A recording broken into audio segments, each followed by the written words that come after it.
Yang Mulia Biku Gunaseno Aryaputa, Yang Mulia Biku Ugaseno, selamat datang dalam Zoom untuk kegiatan sore hari ini. Kemudian yang kami hormati tentunya ada Romo Tony Yoyo, kemudian ada juga Pak Rudi Gunawan, dan juga Pak Doni De Keizer. Selamat datang dalam Zoom sore hari ini, dan juga Bapak Ibu, teman-teman semuanya, para hadirin yang berbahagia. Selamat datang dan selamat sore dalam acara kegiatan sore hari ini. Di mana kegiatan hari ini, atau lebih tepatnya sore ini, kita akan membahas mengenai pengaruh hukum karma dan angka terhadap kehidupan manusia, yang akan disampaikan langsung oleh kedua narasumber, yaitu Romo Tony Yoyo atau Dr. Tony Yoyo dan juga Pak Rudi Gunawan, dan akan diberikan ulasan atau tanggapan dari mohon izin Yang Mulia Biku Gunaseno Aryaputa dan juga Yang Mulia Biku Ugaseno. Bapak Ibu, pertama-tama untuk teknis atau pelaksanaan kegiatan ini akan disampaikan oleh Romo Tony Yoyo dan juga Pak Rudi Gunawan, dan nanti akan masuk ke sesi talk show yang akan dipandu tentunya oleh Bapak Doni De Keizer. Sebelum itu Bapak Ibu, mari kita mulai kegiatan hari ini, yaitu sore ini, dengan berdoa bersama terlebih dahulu. Bapak Ibu disilakan mengambil posisi yang nyaman, berdoa menurut agama dan kepercayaan masing-masing tentunya. Berdoa dimulai.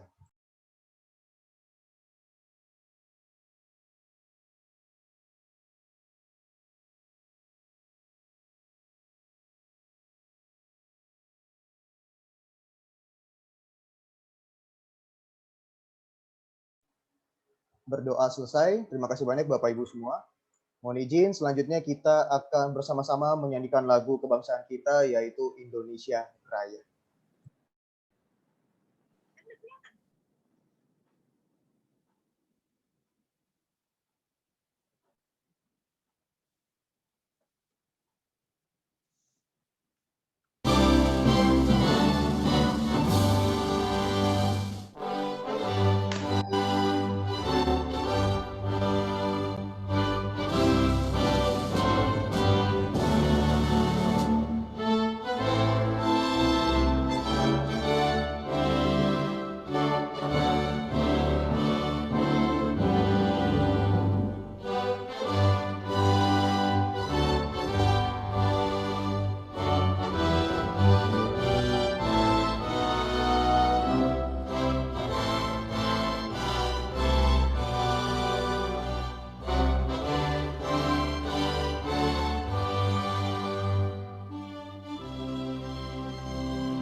Unmute ya. Baik, terima kasih banyak Bapak Ibu. Hadirin yang berbahagia, selanjutnya kita akan langsung menyimak. Sebelum kita masuk ke talk show, marilah kita mendengarkan ulasan singkat dari kedua narasumber kita tentunya, yaitu Romo Tony Yoyo dan juga Pak Rudi Gunawan. Mari kita sambut dengan tepuk tangan virtual yang meriah narasumber pertama kita, yaitu Romo Tony Yoyo. Silakan Pak Tony Yoyo. Baik.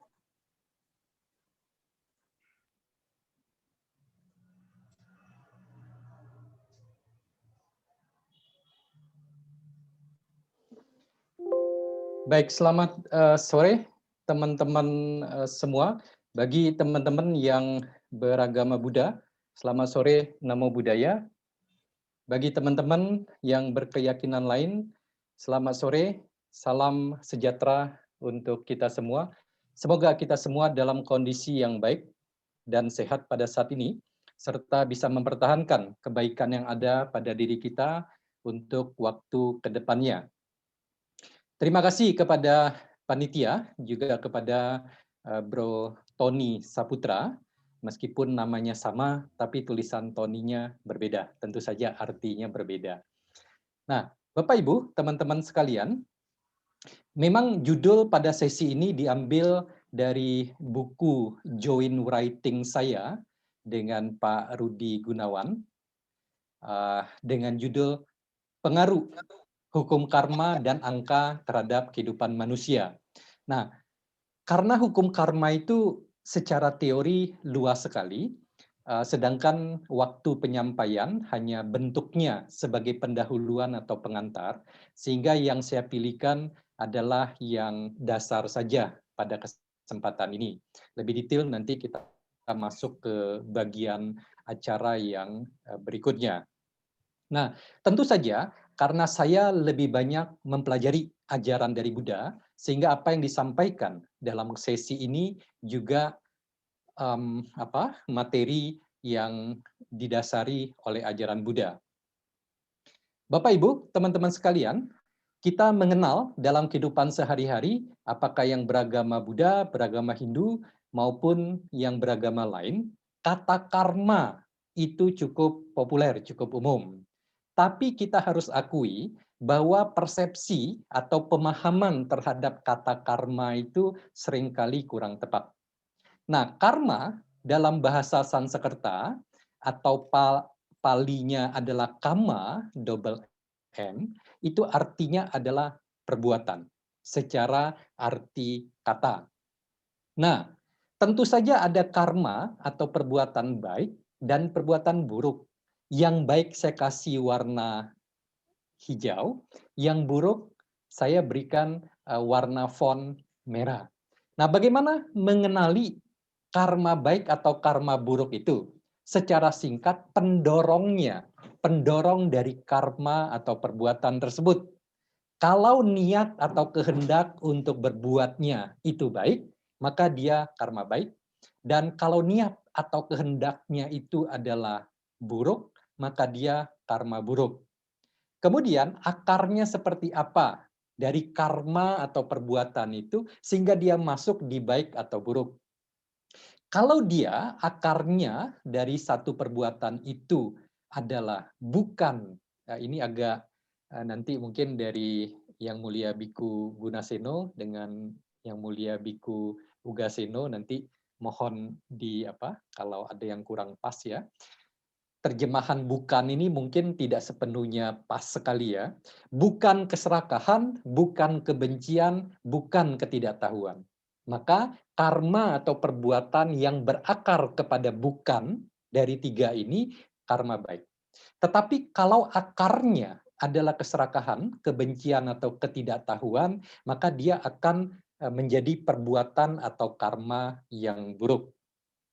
Nah, teman-teman semua, ternyata nih orang-orang yang tidak mengerti, tidak percaya hukum karma yang membuat kambing warna hitam sulit ditemukan. Ini bukan karena pas ada hari raya kurban ya, bukan. Tetapi karena orang tidak ngerti, tidak percaya, makanya kambing warna hitam itu jadi jarang, sulit ditemukan. Apa sih hubungannya? Hubungannya adalah kambing hitam sehari-hari kita bilang mengkambing hitamkan orang lain, sikon dan seterusnya. Nah, kambing hitam ini quote unquote ya, tanda kutip bukan kambing sebenarnya, menyalahkan. Nah, inilah yang terjadi kalau orang tidak mengerti hukum karma, tidak percaya, tidak mengambil konsep hukum karma ini dalam keseharian, maka terutama hal-hal buruk yang negatif, persoalan, masalah, rintangan yang muncul dalam kehidupan kita, kemudian kita mencari kambing hitam. Kita menyalahkan orang lain, kita menyalahkan situasi dan kondisi. Kalau kita kerja, kita nyalakan atasan, menyalahkan perusahaan, dan seterusnya. Inilah yang saya katakan hukum karma penting sekali. Kalau seseorang mengerti, memahami, menerima, mempraktekkan hukum karma, maka dia tidak akan menyalahkan di luar diri. Apapun yang terjadi, yang harus kita hadapi tidak lepas dari karma atau perbuatan kita yang lampau. Entah kapan, entah di mana, entah bagaimana pernah kita lakukan. Nah, teman-teman sekalian, mengutip dari ajaran Buddha, ada satu parita ya, di mana parita ini dianjurkan, kerap kali direnungkan. Kerap kali artinya sering kali. Di mana kutipannya adalah Buddha mengingatkan bahwa kita masing-masing tanpa kecuali adalah pemilik, pewaris, lahir, berhubungan, terlindung dengan karma atau perbuatan kita masing-masing. Apapun karma yang telah kita perbuat, itulah buah atau akibat yang akan kita terima. Sehingga meskipun satu ketika ada masalah, kesulitan datang kepada kita dalam kehidupan ini, meskipun kita tidak ingat kapan kita berbuat sehingga buah yang tidak baik kita terima, begitu kita memegang hukum karma, kita tahu bahwa ini tidak lepas dari karma kita sendiri. Nah, teman-teman sekalian, ini mengingatkan bahwa hukum karma ini adalah hukum alam. Hukum alam artinya apa? Hukum yang berlaku di alam dan tata cara pengaturannya yang mengikuti alam. Adanya keseimbangan, ketidakseimbangan, maka terjadi ini, itu, dan seterusnya. Kondisinya sesuai apa enggak, maka terjadi ini, dan seterusnya. Nah, dalam ajaran Buddha dikenal ada 5 hukum nih secara ringkas ya. Pertama, hukum berkaitan dengan musim. Angin, hujan, perubahan iklim, dan lain sebagainya. Itu adalah kombinasi saling mengait antara faktor-faktor, antara komponen-komponen yang ada, maka terjadilah angin, maka terjadilah hujan, maka terjadilah badai, dan seterusnya. Alam yang berproses. Kemudian hukum biologi. Baik yang menanam satu tanaman, satu bunga adalah seorang ibu-ibu, bukan mendiskreditkan kelompok teman-teman yang perempuan, wanita, gadis, ibu-ibu, tante-tante, nenek-nenek, yang menanam tanaman bunga. Apakah dia bawel cerewet dengan baik, nggak bawel cerewet gitu ya? Apakah menentukan hasil tanaman bunganya? Enggak. Bagaimana masing-masing merawat, menjaga, menumbuh kembangkan, hasilnya akan tergantung kepada itu. Nah, inilah hukum biologi. Bagaimana tumbuh-tumbuhan berkembang dari benih dan biji tergantung faktor-faktor yang sesuai sehingga memunculkan apakah bunga seperti apa yang muncul. Kemudian, hukum karma menjadi satu bagian dari hukum alam tersebut. Lalu ada hukum alam yang lain, seperti gaya gravitasi, listrik, gelombang, dan seterusnya. Tentu saja kita tahu yang namanya listrik enggak peduli dia beragama apa, kemudian dia anak kecil, anak besar sekali. Mudah-mudahan tidak ada yang merasa kena ya, Kodoni, Bro Doni, mudah-mudahan tidak ya. Karena tadi saya ada sempat sebut orang besar gitu ya. Orang besar maksudnya prestasinya. Nah, Dhamma niyama seperti hal tersebut, hukum alam. Dia nggak peduli orang baik, orang jahat. Kalau listrik kita pegang, nggak hati-hati, basah tangan kita, dan seterusnya, maka kita akan kesetrum. Begitu juga dengan hukum karma, apakah menerima atau tidak sebetulnya karma itu berlaku. Kemudian yang kelima, hukum berkaitan dengan pikiran, dengan kesadaran. Bagaimana pikiran ini bekerja, bagaimana pikiran ini timbul, tenggelam, dan seterusnya, itu berlaku bagi semua dari kita. Jadi teman-teman sekalian, kita ingat hukum karma adalah satu hukum alam dari 5 hukum alam. Hukum alam artinya apa? Yang melingkupi alam dan bekerja dengan tata cara alam. Kemudian, bagaimana hukum karma ini? Saya kutipkan menarik sekali. Ini bagian dari Tipitaka. Ada bagian namanya Milinda Panha, percakapan antara Raja Milinda dengan Biku Nagasena.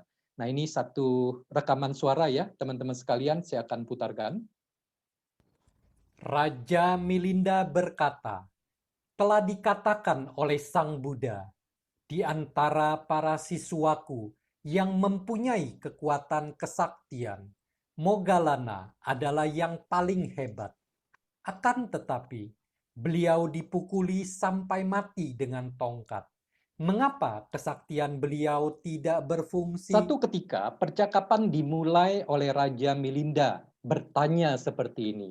Ngomong-ngomong nih bahasa gaulnya ya kepada kepada Biku Nagasena, Moggallana kan terkenal sebagai murid utama, salah satu murid terunggul dari Buddha dengan kesaktian tertinggi.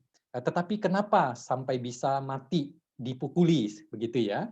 Nah, ini jawaban Biku Nagasena. Biku Nagasena menjelaskan, hal itu, oh Baginda, disebabkan karena pada waktu itu beliau dikuasai kekuatan karma yang lebih hebat. Bahkan di antara hal-hal yang tidak dapat dibayangkan pun, ada satu yang mungkin lebih kuat daripada yang lain. Dan di antara yang tidak dapat dibayangkan itu, karmalah yang terkuat. Tepatnya, akibat karmalah yang mengalahkan dan mengatur hal-hal lainnya. Tidak ada pengaruh lain pada manusia yang dapat menghalangi karma yang telah saatnya berbuah. Ini tidak dapat dihindari. Sama halnya seperti orang yang telah terbukti bersalah karena melakukan tindakan kriminal akan dihukum. Tidak ada yang dapat dilakukan oleh sanak saudaranya untuk mencegah. Jadi ini menggambarkan bagaimana cara kerja dan bagaimana kekuatan karma kalau memang sudah waktunya, sudah matang, kita tidak bisa cegah. Teman-teman sekalian, hubungannya dengan tumimba lahir bagaimana? Biasanya kama dan punarbawa. Perbuatan dengan bagaimana kelahiran berulang itu terjadi. Nah, bagaimana masih lanjutan dari Milinda Panha ini? Bagaimana menjelaskan kaitan antara karma dengan kelahiran berulang yang terjadi terus-menerus? Biku Nagasena berkata kepada Raja Milinda, "Oh Baginda, proses batin dan jasmani ini melakukan perbuatan, baik yang suci maupun yang tidak suci. Dan oleh karena karma tersebut, maka proses batin dan jasmani lainnya terlahir lagi. Karena itulah, maka batin dan jasmani ini tidak terbebas dari perbuatan." Raja Milinda bertanya, setelah perbuatan dilakukan oleh satu proses batin dan jasmani, di mana perbuatan itu berada? Jadi pertanyaannya, karma banyak muncul di luar, orang-orang bertanya, kalau ini hukum alam, karma kita itu dicatat di mana? Apa yang sudah kita lakukan sebelumnya, catatannya di mana sih? Bisa nggak kita, apa istilahnya, kalau Bante Utomo yang ngepek salah satu sesi beliau, ngepek mencontek gitu ya. Bisa nggak kita ngintip catatan karma kita? Di mana catatan itu berada? Kira-kira pertanyaan dari Raja Milinda seperti itu ya. Biku Nagasena menjelaskan, perbuatan tersebut mengikuti batin dan jasmani itu, oh Baginda, seperti bayang-bayang yang tidak pernah pergi. Namun, orang tidak dapat menunjuk perbuatan-perbuatan itu dan berkata, perbuatan-perbuatan itu di sini atau di sana, sama seperti buah dari sebatang pohon, tidak akan dapat ditunjukkan sebelum buah Dengan itu baik muncul. sekali, Biku Nagasena menjelaskan bahwa seperti halnya bibit, seperti halnya buah, sebelum itu matang, waktunya tepat, kita tidak bisa mengatakan, oh calon buah itu ada di sini, sekarang posisinya di situ, dan seterusnya. Sama halnya seperti biji atau benih, kita tunjukkan bibitnya ada di mana gitu ya. Kita tidak bisa mengatakan seperti itu. Nah, demikianlah seperti karma. Kemudian kita lanjutkan, percakapan ini menarik sekali. Saya hanya ambilkan yang berkaitan dengan karma. Raja Milinda bertanya, apa yang terlahir kembali itu, Nagasena? Biku Nagasena menjawab, batin dan jasmani. Raja Milinda bertanya kembali, apakah batin dan jasmani yang ini juga yang terlahir Ini adalah kembali? konsep kelahiran kembali. Pertanyaannya, apakah batin jasmani yang sama dari kehidupan sebelumnya kemudian sama persis terlahir kembali?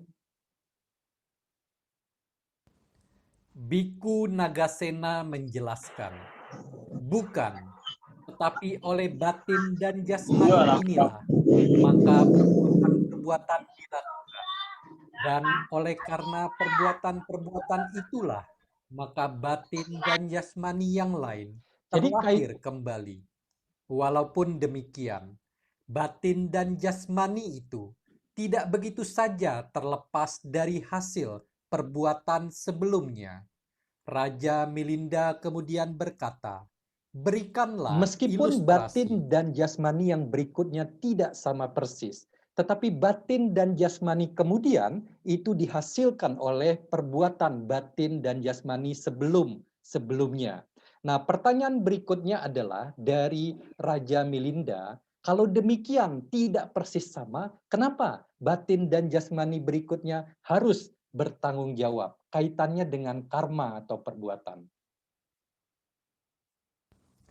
Biku Nagasena kemudian menjelaskan, seperti halnya api yang dinyalakan seseorang. Setelah merasa hangat, mungkin orang itu pergi meninggalkan api dalam keadaan menyala. Andaikan saja api tersebut kemudian menjalar dan membakar ladang orang lain. Lalu pemilik ladang itu menyeretnya ke hadapan raja, serta menuntut orang yang menyalakan api tersebut. Bila dia berkata, Baginda yang mulia, saya tidak membakar ladang orang ini. Api yang saya tinggalkan itu berbeda dengan api yang membakar ladang orang ini. Saya tidak bersalah. Apakah dia Jadi patut ceritanya dihukum? ada seseorang yang menggunakan api untuk menghangatkan diri dia, kemudian dia tinggalkan. Api ini kemudian merembet dan akhirnya membakar ladang atau properti orang lain. Apakah dia bisa mengelak dari hukuman dengan mengatakan bukanlah api dia yang membakar properti atau ladang punya orang lain tersebut? Raja Milinda kemudian menjawab, tentu saja, karena tak peduli apapun yang dia katakan, api itu berasal dari api sebelumnya. Biku Nagasena kemudian mengatakan, demikian juga, oh Baginda, oleh batin dan jasmani ini, perbuatan-perbuatan dilakukan.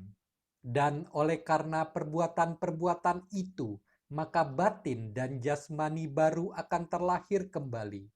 Tetapi batin dan jasmani tersebut tidak begitu saja terlepas dari hasil perbuatan Jadi teman-teman, ini sebelumnya. kenapa saya masukkan dalam bagian pendahuluan karma ini, karena biasanya karma berkaitan erat dengan konsep kelahiran kembali. Kenapa terjadi kelahiran yang berulang?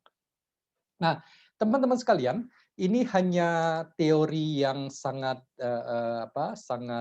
sederhana ya, karena teori karma itu banyak. Karma berdasarkan waktu berbuahnya, ada karma yang berbuah di kehidupan sekarang. Kemudian ada di kehidupan berikutnya, baru berbuah atau berakibat. Kemudian ada yang muncul di kehidupan-kehidupan berikutnya, berturut-turut, serta ada yang tidak sempat berbuah. Kenapa hukum karma ajaran Buddha berbeda? Karena hukum karma ajaran Buddha itu sebetulnya bisa diputus. Artinya ada karma atau perbuatan lampau itu tidak sempat berbuah. Salah satunya karena misalnya mencapai tingkat-tingkat kesucian tertentu, bahkan arahat, maka lingkaran samsara, kelahiran berulang akan berhenti meskipun ada karma-karma lampau yang belum berbuah. Ini dalam bahasa Pali disebut ahosikama, yang tidak sempat atau tidak keburu untuk berbuah. Kemudian teman-teman sekalian, pertanyaannya, kita tidak tahu perbuatan-perbuatan kita persisnya di berbagai kehidupan lampau yang sudah banyak. Yang mana nih yang akan berbuah di kehidupan sekarang? Teman-teman sekalian, hukum karma bukan hukum pasif. Hukum karma adalah hukum aktif. Maksudnya apa? Tidak bisa hidup sekarang kita katakan, ya sudah, saya tunggulah, kan karma atau perbuatan lampau saya udah banyak. Ya sudah, saya diam, saya tunggu aja, kan berbuah, saya tidak bisa lari. Enggak begitu. Karena perbuatan kita sekarang mengambil porsi atau peran besar. Apa yang akan kita terima sekarang? Nah, pada dasarnya ada 4, kelahiran, menentukan nih, buah karma kita. Kelahiran kalau kita lahir di keluarga yang baik terpandang berada, atau di keluarga yang di bawah, yang berantakan, dan seterusnya, itu menunjang seperti apa karma kehidupan kita. Kemudian yang kedua, penampakan. Penampakan fisik, kalau kita lihat Pak Doni, wow, luar biasa. Secara porsi fisik, gede. Secara prestasi, gede. Gitu ya. Jadi beliau secara penampakan fisik luar biasa, didukung sekali. Apapun yang beliau ngomong, orang terpesona, termasuk istrinya juga terpesona. Kalau enggak akan jadi istri ya. Jadi penampakan mendukung sebagai dasar buah karma seperti apa yang kita akan dapatkan dalam kehidupan ini. Kemudian, waktu dan kondisi.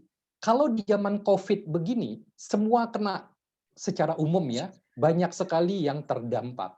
Nah, kita hidup di zaman COVID yang sekarang ini, meskipun karma baik kita banyak, secara umum kita kena. Secara umum ya, waktu atau kondisi. Zaman depresi, maka ekonomi turun sekali. Mostly, kebanyakan orang di berbagai bangsa kena. Tapi di zaman naik, di zaman ekonomi bagus sekali, kita juga akan terangkat. Kemudian, yang keempat adalah usaha atau upaya. Ini yang paling menentukan hasil apa yang akan kita terima dalam kehidupan ini. Nah, bagaimana kalau kita nih tidak peduli kita berkeyakinan apa, tapi kita percaya kita pegang hukum karma. Pertama, saya ingin ingatkan, praktisi hukum karma tidak menyalahkan situasi ataupun kondisi. Meskipun kita tidak tahu penyebab persis kenapa hal buruk sekarang kita terima, tapi kita yakin tidak lepas dari karma atau perbuatan kita sendiri entah kapan, entah di mana, entah bagaimana pernah kita lakukan. Yang kedua, selain tidak menyalahkan situasi dan kondisi, Mbok Ya juga jangan menyalahkan orang lain atau makhluk lain. Karena A, B, C, maka saya nggak get promoted di perusahaan. Karena C, D, E, F, maka usaha saya, Pak Rudi seorang entrepreneur, karena D, E, F, maka usaha saya menjadi stagnan misalnya. Jangan menyalahkan orang lain. Nah, juga ini yang harus saya ingatkan. Kadang-kadang praktisi hukum karma kebablasan. Kenapa? Begini, karena hukum karma, apa-apa tidak lepas dari perbuatan saya sendiri. Wah, salah saya nih. Ada hal buruk, dasar lu ya. Dulu kamu nih pasti jelek, pasti buruk, pasti jahat, dan seterusnya. Ada orang kebablasan. Praktisi hukum karma terus nyalain dirinya sendiri. Jangan. Termasuk diri kita, jangan disalahkan. Teman-teman sekalian, itu saya agak kesulitan untuk mana aja yang di-deliver di bagian pendahuluan ini karena waktunya yang terbatas ya. Mudah-mudahan ini bisa memicu diskusi yang lebih berkembang nanti dari Korudi, dari Yang Mulia Biku Ugaseno, Biku Gunaseno. Mudah-mudahan kita akan dapat perspektif, pengertian dan keyakinan yang lebih kuat lagi yang membantu kehidupan kita, menjadikan diri kita lebih baik. Terima kasih semuanya. Baik, terima kasih banyak Romo Tony Yoyo. Bapak Ibu, kita berikan tepuk tangan untuk Romo Tony Yoyo. Terima kasih banyak untuk ulasan awalnya. Bapak Ibu, selanjutnya kita akan mendengarkan ulasan kedua dari narasumber kedua kita, yaitu Bapak Rudi Gunawan. Oleh sebab itu, mari kita sambut dengan tepuk tangan virtual yang meriah. Ini dia Bapak Rudi Gunawan. Silakan Pak Rudi. Baik, selamat sore, Tony. Sebelumnya izinkan saya untuk menyapa Yang Mulia Biku Gunaseno, Yang Mulia Biku Ugaseno, dan juga yang saya hormati tentunya Pak Tony, ada Kodoni di sini, dan juga Bro Tony, serta seluruh peserta yang hadir pada hari ini. Ya, baik, saya tidak berlama-lama lagi. Saya hanya ingin mulai dengan berkata bahwa memang tadi di permukaan itu Pak Tony ada menyampaikan bahwa hukum karma itu luas banget gitu loh. Hukum karma itu luas banget, jadi tentunya dengan waktu yang sangat singkat nggak mungkin kita bisa menjelaskan semua. Nah, saya juga nggak mau kalah. Saya juga akan mengatakan bahwa numerologi itu juga sangat luas gitu loh. Jadi apa yang akan saya sampaikan pada sore hari ini itu adalah gambaran kasar ya. Jadi jangan berharap aku ngajarin teknik bagaimana menghitung nasib, bagaimana menghitung takdir, karena itu bisa makan waktu mungkin 2 hari 2 malam itu nggak selesai-selesai gitu loh. Ya kan? Nah, tapi memang menarik. Sebelumnya saya akan menceritakan dulu bahwa proyek saya dengan Pak Tony ini sebenarnya itu dimulai dari 5 tahun yang lalu loh, 2016. Itu pertama kali kita mulai menulis, mempunyai ide. Dan kemudian baru terrealisasi di 2021 ini, dan akhirnya kita bertemu di sini ya. Nah, ini bagian dari hukum karma apapun. Nah, terus kemudian tadi kita sudah dapat penjelasan sedikit mengenai hukum karma.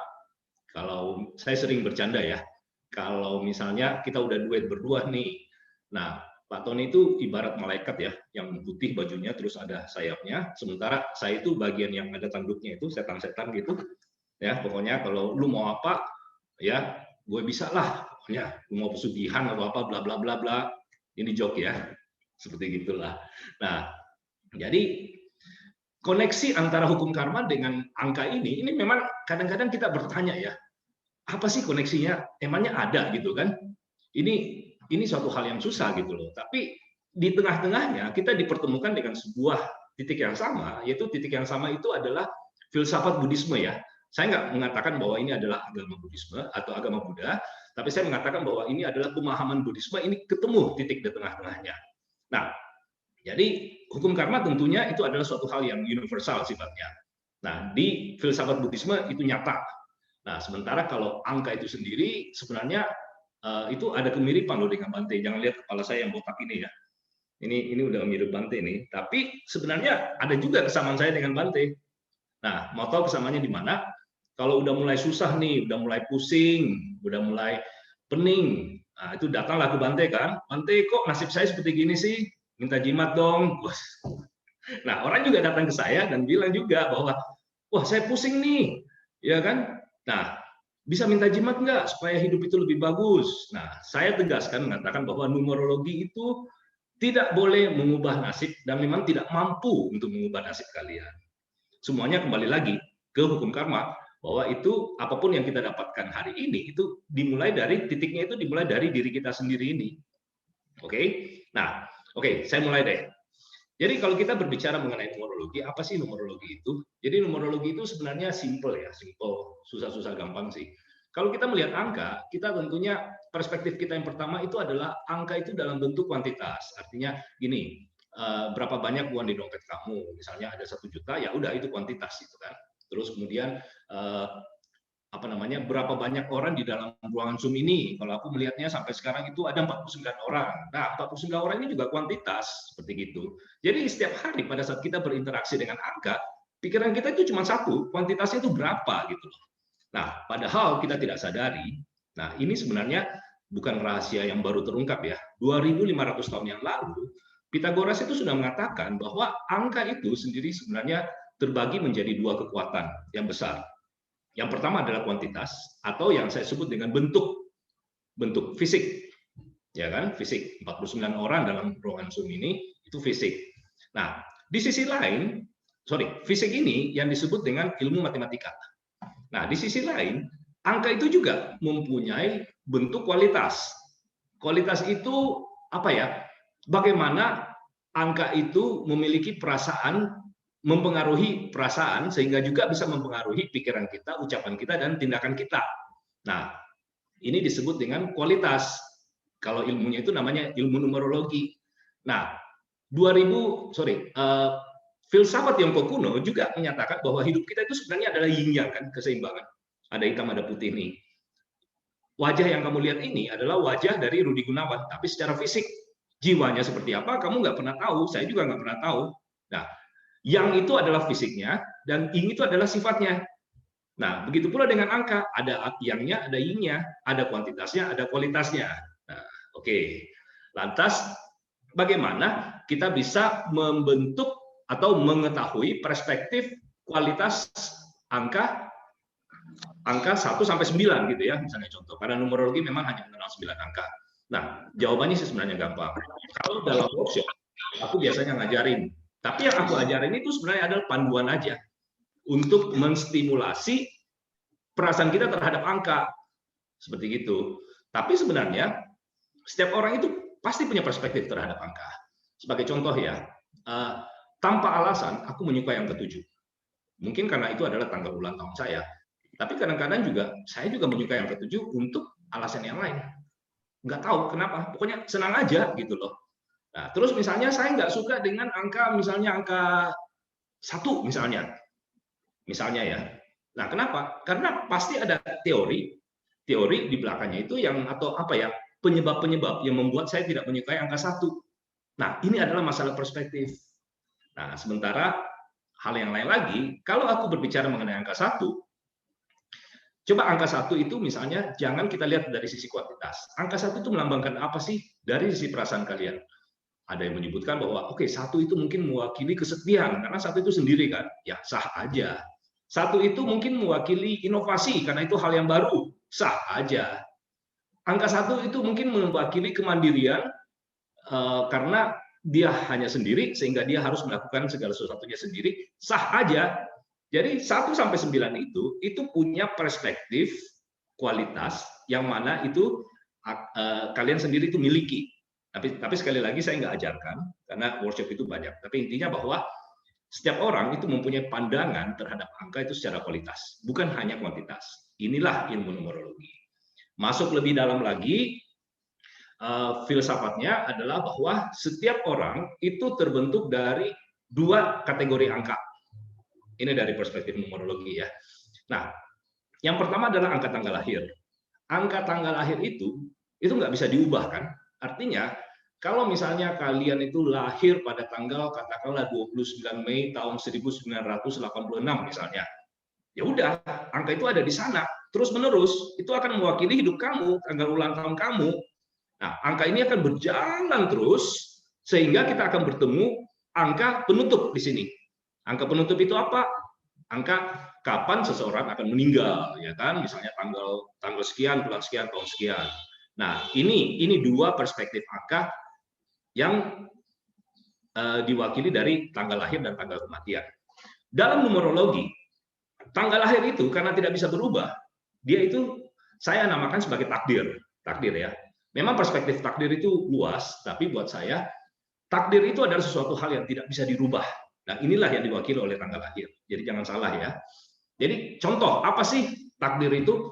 Takdir itu yang pertama adalah diri kita saat sekarang. Misalnya nih, saya adalah Rudi Gunawan, sementara ada Tony Saputra, ya kan? Ada Bante Gunaseno yang sekarang menjadi biku, ya kan? Ada Pak Tony yang sekarang barusan berbicara dengan saya.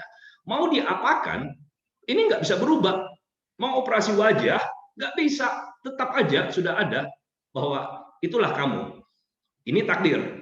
Nah, kategori kedua takdir adalah sesuatu hal yang sudah lewat, tidak bisa dirubah. Mau apapun. 2 menit yang lalu saya baru minum segelas kopi, itu takdir karena udah dilakukan. Urusannya nanti apakah nanti misalnya aku sakit perut atau semakin lebih sehat, tetap kopi itu udah masuk. Jadi ini adalah takdir. Jadi kalau misalnya kita melihat angka tanggal lahir dan kemudian kita bisa melihat bahwa nanti kehidupan kamu ke depan itu bisa begini loh, karena itu takdir kamu loh. Enggak. Kenapa? Karena takdir itu sebenarnya adalah sesuatu hal yang nggak bisa kita rubah atau being, dan kedua adalah sesuatu hal yang sudah lewat. Nah, pertanyaan menarik. Bagaimana dengan nasib? Apakah setiap orang itu misalnya, kalau kita misalnya ini ya, mengakui bahwa tanggal lahir itu kemudian bisa melihat future kita seperti apa, gitu kan? Buat saya, that's nonsense. Jujur, nonsense. Kenapa? Karena setiap orang itu punya hak untuk mengubah nasibnya. Punya hak untuk mengubah nasibnya. Kalaupun misalnya saya adalah seorang tukang ramal yang jago, dan kemudian saya mengatakan, dilihat dari angka-angka kamu ya, kamu akan tenggelam. Kamu akan tenggelam di mana, di kolam misalnya, karena ada katakanlah tanda kutip air kecil kayak gitu misalnya. Tapi kalau saya nggak pernah ke kolam, gimana caranya saya tenggelam? Enggak kan? Nah, makanya di dalam numerologi itu ada perimbangan kedua atau angka kedua. Angka kedua ini kita istilahkan sebagai, angka itu berasal dari nama. Nah, terus pertanyaannya, nama itu kan huruf ya, A, B, C, D, E, F, G, segala macam gitu, Tony, T, O, N, Y, ya kan? Nah, dalam teori numerologi, setiap huruf itu memiliki angkanya masing-masing. Misalnya nih, A sama dengan 1, B sama dengan 2, C sama dengan 3, dan seterusnya, kita ketemu dengan angka I, itu adalah urutan ke-9 dalam alfabet kan. Nah, masuk lagi ke angka berikutnya, angka ke-10, yaitu J. Nah, J ini kita kembali lagi ke 1. Nah, nama dijumlah, muncullah angka.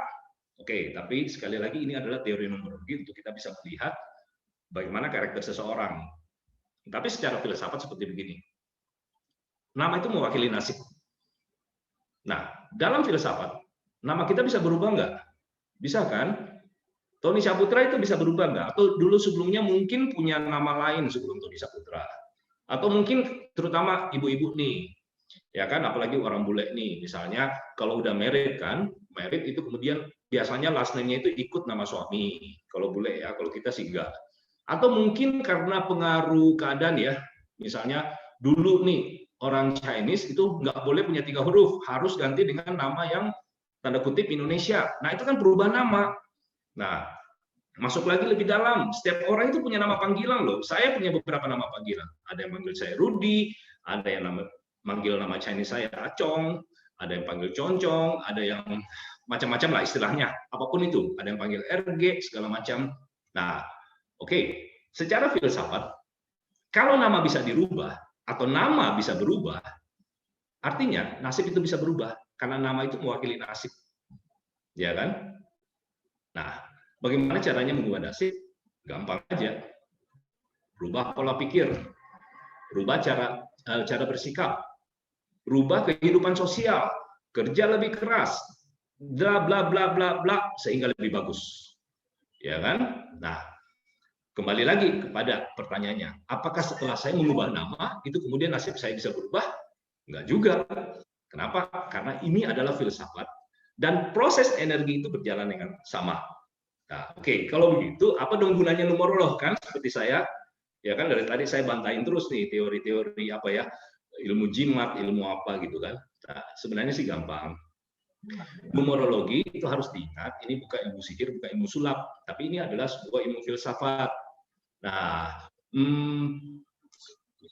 tanggal lahir dan nama itu membentuk karakter, that's for sure, itu udah pasti. Dari angka-angka itu kelihatan karakter seseorang itu seperti apa, seperti apa, seperti apa. Nah, tapi akurasinya nih, ini sering teman bertanya kepada saya ya bahwa Ruth, kalau kamu baca numerologi seseorang, akurasinya itu kok bisa 90% ya? Aku katakan enggak, kamu salah. Akurasi dari numerologi itu hanya 50%. Meskipun mereka bilang, tapi yang kamu katakan itu semua benar loh, Ruth. Enggak, 50%. Ya kan? Nah, 50% itu dari mana? 50% itu datangnya dari tindakan kamu sendiri. Your free will. Keinginan kamu untuk mau berubah atau enggak. Keinginan kamu untuk mau semakin dalam kepada kesengsaraan atau mau bangkit lagi. That's 50% gitu.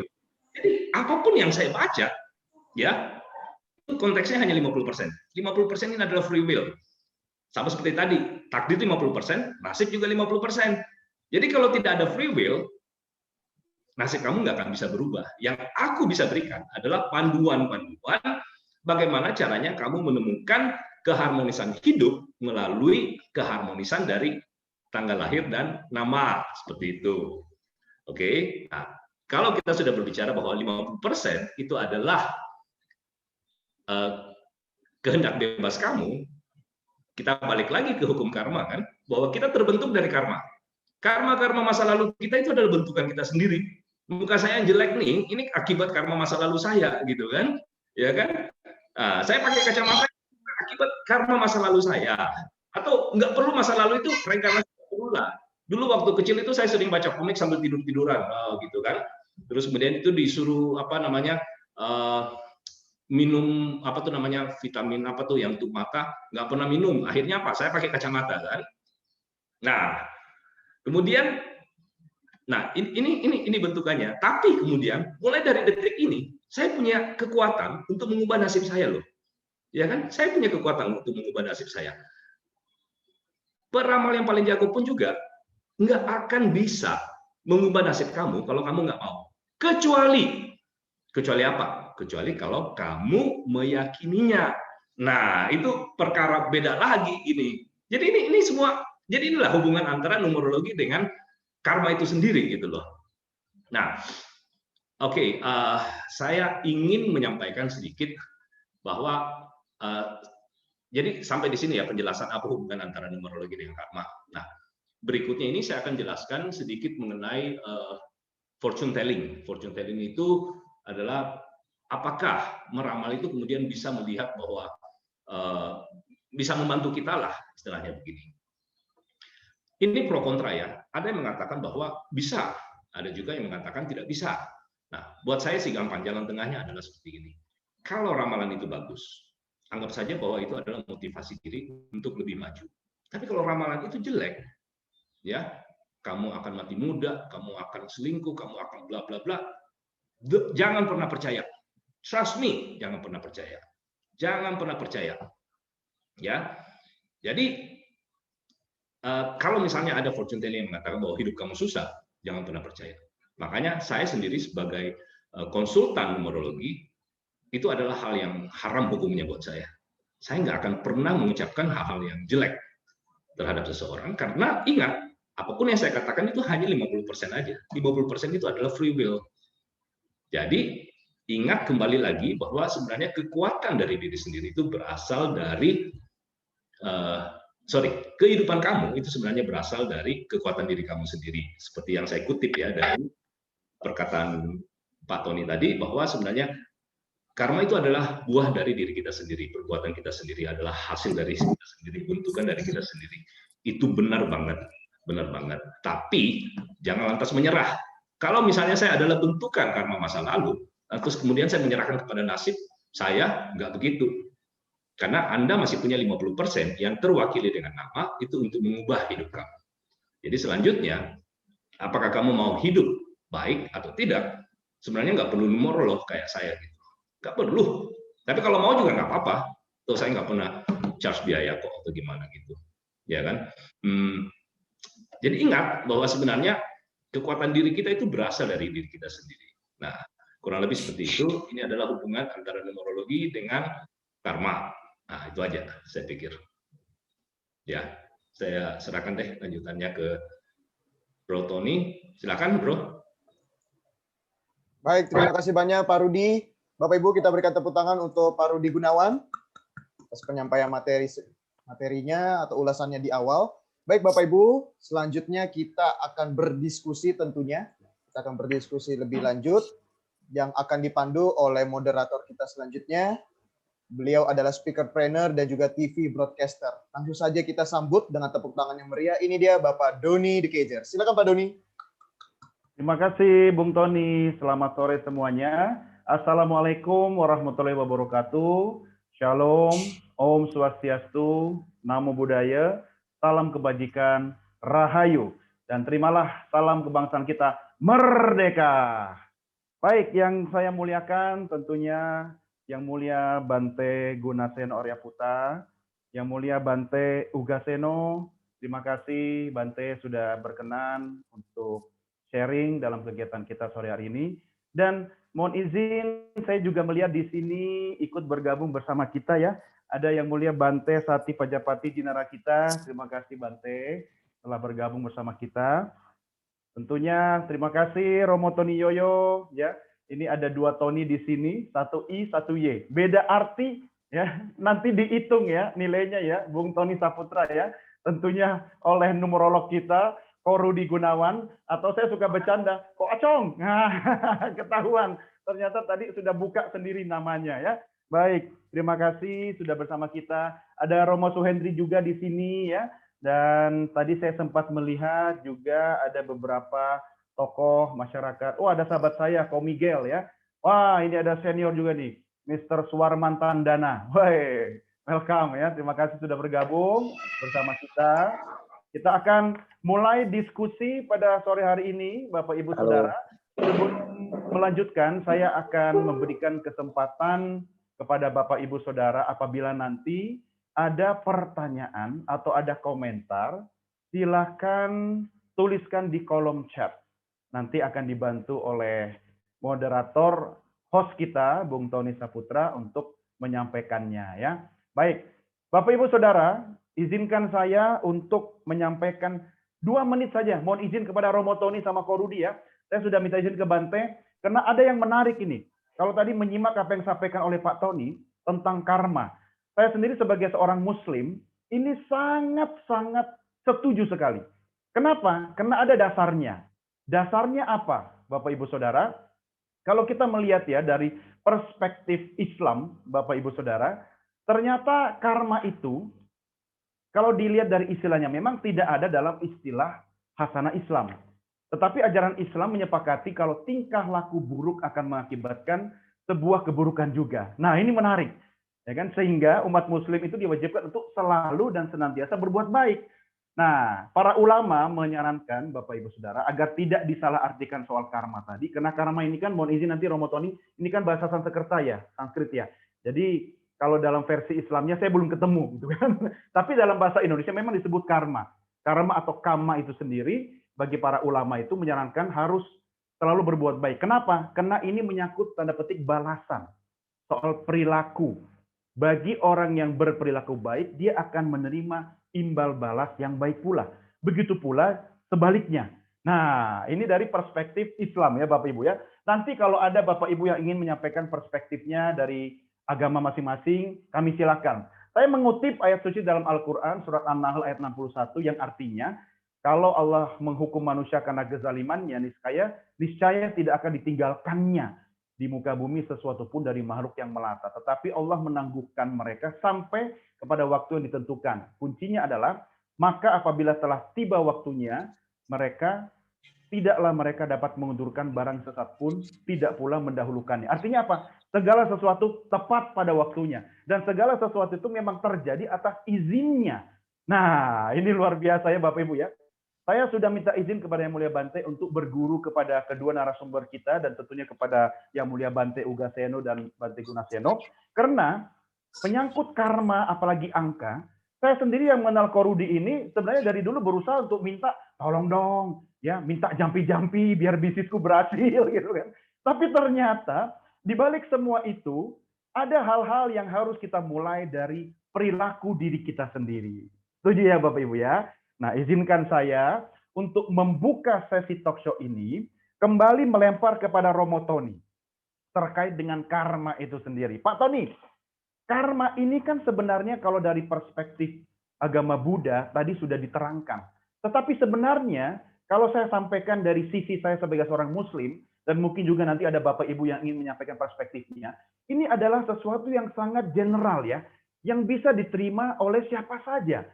Nah, menurut Pak Tony, bagaimana kita yang mungkin ya tidak mengenal ajaran-ajaran agama tertentu, tetapi percaya bahwa hukum karma itu berlaku pada makhluk hidup manapun. Itu yang pertama. Kalau kita percaya, berarti kehidupan kita dalam tanda petik saya lagi dikendalikan ya oleh yang namanya hukum karma. Komentar Pak Tony gimana? Silakan. Baik, saya harus menyatakan disclaimer dulu kepada Pak Doni ya, kepada teman-teman semua. Tidak sekali-sekali saya menyatakan diri sebagai yang paling jago, paling tahu tentang hukum karma. Nah, dalam konteks ini saya masih terus belajar dan mencoba untuk memperbanyak pengetahuan saya tentang ini. Sebelum kita katakan tolong yang mulia Biku Sangga ya, kalau ada yang kurang pas tolong nanti silakan untuk dipaskan kembali. Sebelum kita mencapai tingkat tertentu, katakan kesucian dalam konteks ini, kita tidak akan sepenuhnya bisa melihat kaitan antara sebab dan akibat tersebut secara persis, secara sepenuhnya begitu. Apa pemahaman yang saya punya atau sebagian besar dari teman-teman ini adalah berdasarkan ajaran yang sudah diberikan kepada kita. Jadi mohon dimengerti, saya disclaimer dulu, bukan mengakui diri sendiri sebagai yang paling jago. Konteks pertanyaan Pak Doni adalah dengan dengan hukum karma tersebut, bagaimana kita berbeda keyakinan gitu ya, menanggapi. Kira-kira seperti itu ya? Ya, betul Pak. Ya, jadi seperti halnya katakan dari 4 hukum alam itu ya, katakan hukum yang pertama yang berkaitan dengan musim, dengan iklim gitu. Apakah orang-orang baik di satu wilayah pada waktu hujannya gede sekali, petir, kilat dan seterusnya, kita di Jabodetabek masih ya, katanya puncaknya masih ada di periode sekarang. Apakah orang baik pasti terlindungi dari kondisi cuaca atau musim yang seperti itu? Orang jahat, wow, hujannya nggak putus-putus di area tempat tinggalnya. Kan tidak. Hukum alam itu berlaku. Oh, daerah sini mungkin putaran anginnya, kelembapannya, dan lain sebagainya, faktor-faktor yang saling berkelindan, saling bertautan, mengkondisikan ini terjadi di wilayah tersebut. Maka orang-orang yang ada di situ akan kena. Nah, seperti itulah dengan hukum karma. Jadi hukum karma ini karena kondisi, faktor penunjang, waktunya itu pas, maka terjadilah begini. Kalau pasnya mengkondisikan hal lain, maka terjadilah hal lain. Kira-kira seperti itu. Nah, ini memang akan ada sedikit polemik ya. Misalnya nih, dalam perspektif hukum alam nih, kita katakan kenapa gunung meletus misalnya, kenapa banjir, kenapa longsor, dan seterusnya. Dalam konteks hukum alam, ya karena ada faktor-faktor yang tidak terpenuhi. Misalnya airnya tidak cepat merembes, airnya tidak cepat mengalir, kering, sehingga tergenang, sehingga menjadi banjir. Jadi ada faktor-faktor yang muncul, yang membentuk satu akibat dari kombinasi faktor ini, kemudian terjadilah banjir. Kenapa gunung itu meletus? Oh, karena magma di dalamnya sudah sedemikian berat, panas, penuh, sehingga harus dikeluarkan. Karena gejolaknya sudah begitu besar, misalnya. Kenapa tanah longsor? Ya karena tidak ada akar tanaman yang menggigit atau mencengkram tanah itu, maka begitu ada aliran air, dia akan ikut tanahnya, misalnya begitu. Nah, ini hukum alam. Dalam pandangan konteks hukum alam, tidak diperlukan satu kekuatan supranatural untuk membuat itu terjadi. Seperti halnya hukum tanaman yang tadi, mau manusianya jahat maupun manusianya baik, kalau nanemnya tidak dikondisikan, tidak dikasih air, tidak dikasih pupuk, harus ada matahari, tidak ada, mau jahat maupun baik, tanamannya nggak akan berhasil. Kira-kira begitu kurang lebihnya, Pak Doni. Terima kasih. Baik, berarti memang kita sebagai makhluk sosial tidak berdiri sendiri ya Pak Tony ya, sangat bergantung terkait dengan lingkungan kita ya, alam semesta dan tentunya makhluk yang lain. Saya ingin mempertajam lagi sebelum ke Korudi, kalau kita bicara karma, apakah itu bisa memengaruhi mindset seseorang ketika ia kemudian sangat yakin dengan hukum sebab akibat itu, atau ketika dia tidak yakin dengan hukum sebab akibat? Apa kira-kira pengaruh dalam hidupnya itu, Romo Tony? Apakah kalau dia sangat yakin hukum karma, dia lebih hati-hati? Tapi kalau misalnya, saya nggak percaya itu, ya kan? Bisa saja pengaruhnya beda. Silakan. Baik, dalam konteks ini kita tidak bisa mengatakan hukum karma ini segala-galanya ya. Di alam pun itu satu dari 4 di antara 4 hukum alam yang lain, totalnya 5. Dalam konteks ini misalnya kita katakan si A tidak percaya dengan hukum karma, misalnya begitu ya. Ya. Si A kemudian menyerahkan sepenuhnya kepada yang di atas, misalnya begitu.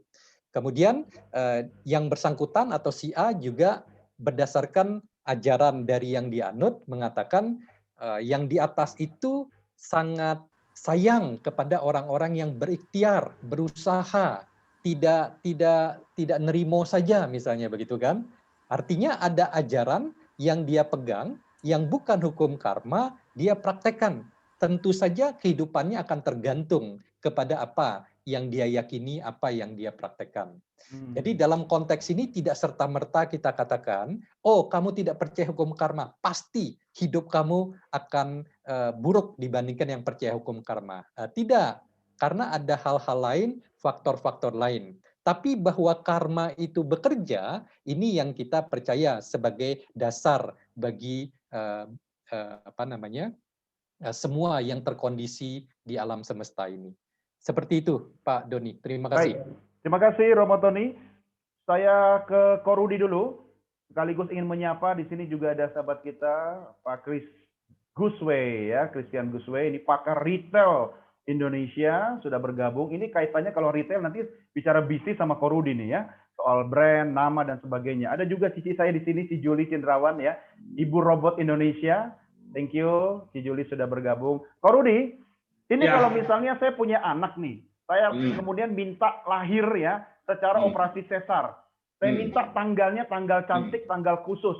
Nah itu masuk ke angka atau hukum karma itu menurut perspektif seorang numerolog.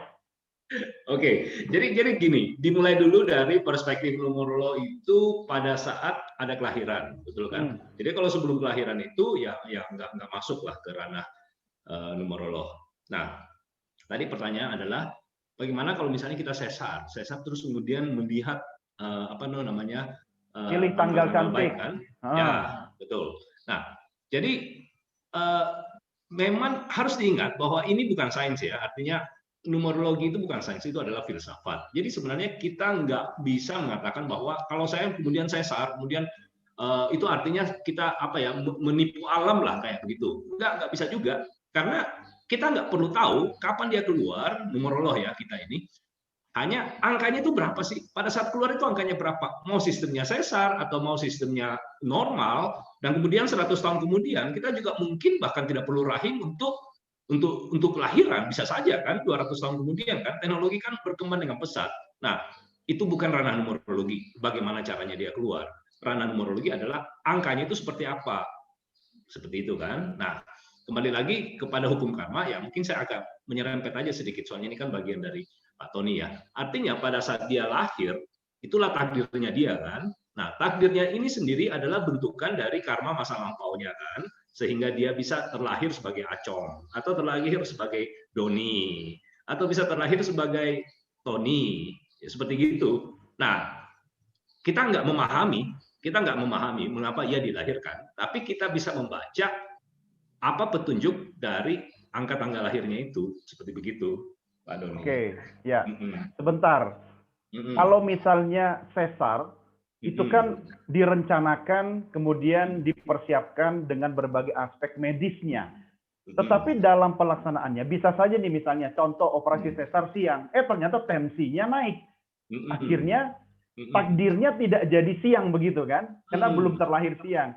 Nah kemudian akhirnya mundur 2 hari gitu, karena menyesuaikan kondisi fisik dari ibunya. Itu masuk di mana? Ruangnya apa? Ranahnya Korudi atau Pak Tony itu? Saya rasa ya pokoknya kalau saya itu sebelum dia lahir itu nggak bisa dihitung gitu aja. Jadi mungkin pas dia lahir yang tadinya mau tanggal 1 jadi tanggal 3, baru 3-nya itu numerologi. Betul, seperti begitu. Oke, ini belajar ini kayaknya butuh 80 SKS ya. Romo Tony silakan di komentari. Oke, tadi saya sempat berbagi salah satu teori dasar dari hukum karma, itu kan ada buah karma yang diterima seseorang dalam kehidupan tertentu, katakan kehidupan ini ya, itu tergantung kepada kelahirannya. Nah, dia mau lahir tanggal 1 ataukah tiba-tiba dokternya berhalangan misalnya. Jadi lahirnya beberapa hari kemudian, secara tanggal kan berbeda. Tapi keluarganya tetap sama. Enggak tiba-tiba keluarganya itu tiba-tiba drop dari keluarga kaya menjadi super miskin misalnya gitu ya. Relatively kondisi keluarganya sebagai keluarga berada tetap. Tapi dia misalnya nih terlahir harusnya cakep di tanggal 1 misalnya. Pas ditunda jadi tanggal 3, misal nih, ini misal, jangan diambil sebagai patokan, hanya untuk men-trigger intelektual kita aja gitu ya. Begitu dia pindah lahirnya jadi tanggal 3, tiba-tiba nih dokternya terburu-buru, misal, mohon ampun ya, misal, tiba-tiba telinganya kena gitu, terpotong misalnya. Jadi physically dia menjadi menurun derajatnya. Harusnya ganteng atau cantik sekali kalau dia besar, tapi karena telinganya sobek atau hilang sebelah, menjadi fisiknya kualitasnya menjadi menurun misalnya gitu. Nah, itu akan ada pengaruh terhadap karmanya dia di kehidupan. Kan tadi ada 4 ya, kelahirannya seperti apa, kemudian secara fisik seperti apa, di waktu seperti apa kehidupan dia. Zaman depresi kah dunia, apakah zaman ekonomi booming, kemudian upaya jangan lupa, porsi terbesar upaya. Nah, apa maksudnya tadi tiba-tiba kupingnya somplak misalnya. Kalau dia udah dewasa, dia ingin berinteraksi, berbisnis atau apalah, membina hubungan dengan orang lain. Dia akan jadi agak kesulitan. Cewek yang misalnya cowok ini ya, mendekati cewek, begitu ceweknya ngelihat, aduh, kok telinganya nggak simetris ya, kiri dengan kanan. Wah, kalau kayak gini, nggak dulu deh kita ya. Nah, hal-hal inilah yang menggambarkan bagaimana 4 faktor itu bisa mempengaruhi buah karma yang diterima orang tersebut di kehidupan yang dia jalani. Baik, Saya terima kasih, Romo Pak Doni Tony. minta waktu sebentar. Silakan. Tadi saya lihat Pak Rudi begitu bersemangat ya, karena kami join kolaborasi di buku ini. Saya memperkuat, boleh ya Pak Rudi? Silakan. Ada satu poin yang bagus sekali dalam buku. Pak Rudi mengatakan begini, angka itu kan ada orang-orang tertentu berdasarkan sukunya dia, berdasarkan komunitasnya dia, atau pandangan pribadinya, menganggap angka-angka tertentu berarti bagi dia. Atau sebaliknya angka-angka tertentu dijauhi, kan begitu ya. Nah, dengan adanya resistensi atau keinginan menarik angka-angka tertentu, itu kan mempengaruhi perbuatan dia lewat pikiran, ucapan, atau badan jasmani. Misalnya tiba-tiba, kalau nggak salah Korudi menyediakan ini ya, jasa perhotelan ya kalau nggak salah ya, tiba-tiba entah bagaimana Korudi memasang ada kamar 13, angka 13 misalnya gitu. Lalu tamu yang dimasukin ke kamar 13 berpendapat angka 13 itu buruk. Begitu dia tahu kamarnya nomor 13, dia akan merinding, masuk kamar mandi merasa ada sesuatu dan lain sebagainya. Akhirnya perbuatan dia, pikiran, ucapan, dan badan jasmaninya akan melakukan hal-hal yang terpengaruh pada angka itu. Nah, ini mungkin kaitan yang saya ingin sisipkan, bahwa angka itu kemudian punya pengaruh terhadap tindakan seseorang. Inilah yang jadi salah satu dasar kenapa buku ini ditulis. Begitu Pak Doni. Baik, kalau begitu Ko Rudi, saya misalnya ingin memiliki anak-anak saya di masa depan, punya harapan seperti idealnya orang tua, tentu kan, menurunkan harapan kepada anak dan direpresentasikan lewat nama. Nah, seberapa besar pengaruh memilih nama, karena nama ini kan ada hitungan angka yang melahirkan energi kan. Contoh, nggak usah jauh-jauh, nama anak saya pasti harapan orang tua baik-baik. Nama toko saja, ya. Kalau saya kasih nama toko material saya, misalnya dengan nama Lezat Nian, ya orang kan nggak nyambung gitu kan. Padahal ini toko material, atau misalnya toko rumah makan Padang, rumah makan, restoran, tapi namanya adalah misalnya Doni Farma gitu kan. Walaupun tidak ada yang melarang gitu kan. Nah, hukum angka sendiri terkait dengan energi, kalau saya kaitkan dengan statementnya Romo Tony tadi itu, agar menjadi takdir yang positif, ya, seperti apa? Kita bisa antisipasi kah? Kita bisa create kah dari sisi nama sendiri? Silakan, Ko Acong. Oke, baik. Jadi begini, hal pertama yang harus dipahami bahwa itu pada dasarnya itu tidak ada yang jelek loh, kecuali khususnya untuk nama orang ya, khususnya untuk nama orang. Karena kenapa? Secara logika kita berpikir aja bahwa nama itu kan adalah doa, betul ya? Ya. Nah, nama itu adalah doa dan orang tua manapun juga itu nggak mungkin mendoakan hal-hal yang jelek atau hal-hal yang buruk kepada anaknya. Oke, nah atas dasar itu maka saya punya prinsip bahwa nama itu nggak ada yang jelek lah. Oke, tapi harus kembali lagi pada filsafat angka bahwa sebenarnya setiap angka itu sendiri mempunyai dua energi yang saya katakan hampir sama. Nah, layaknya manusia lah. Dua energi ini apa? Energi baik dan juga energi buruk. Ini blending. Betul kan? Ini saya berbicara dari sisi numerologi ya. Nah, ini blending. Nah, kemudian angka itu keluar dalam bentuk hitungan. Mau dia angka 1, mau dia angka 2, mau dia angka seterusnya, muncul. Dikombinasikan dengan angka-angka tanggal lahir.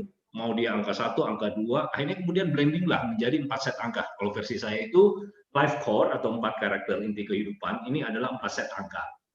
Nah, tugas seorang numerolog adalah mengidentifikasi setiap energi angka yang muncul dari set-set ini kan.